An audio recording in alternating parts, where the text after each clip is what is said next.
से कि हे देवो, तुम इस कथा की महिमा नहीं समझ पाए।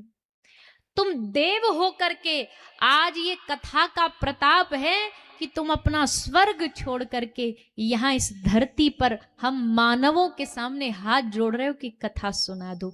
ये इसीलिए ही संभव है। हम मानवों की कोई श्रेष्ठता नहीं है हम मानवों के पास, पर एक ही श्रेष्ठता है, जेती जोनी जगत में जन्म मरण के स्रोत। जितनी योनि है इस दुनिया में, सब कुछ ना कुछ दुर्लभता के साथ पैदा होती है, लेकिन जेती जोनी जगत में जन्म मरण के स्रोत, राखिव या देही बिन सुमिरन भजन न होत।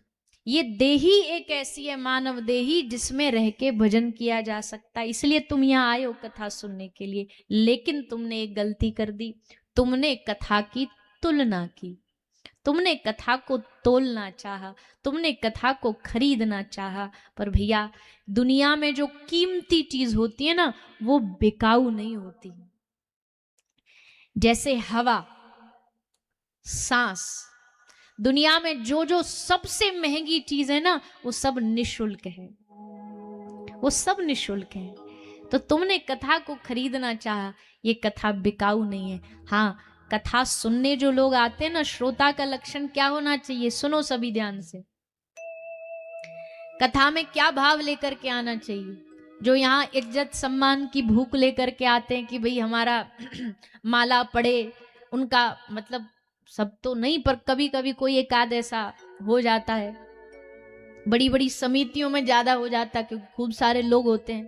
खैर, यहाँ तो सत्संग परिवार विचारा सब सेट है, बढ़िया है, क्योंकि रोज आते हमसे मिलने तो अपनी पूरा इतिहास बताते। 25 तो बताते हैं कैसे सब लोग घर परिवार जैसे ही रहते हैं, सबका कोई राजनीति, ये सब तो बढ़िया है, होना भी ऐसे ही चाहिए भैया, तभी तो गाड़ी बढ़िया चलती है। तो कथा में ये भाव लेकर के आओ कि यहाँ जैसे ही हम पहुंचे, हटो हटो हटो हटो, अरे ये फलाने फलाने पधारे हैं जी, इनको विराजमान करो, आगे विराजो, ये करो वो करो, तो फिर कथा का श्रोतव्य जो होता है वो नष्ट हो जाता है।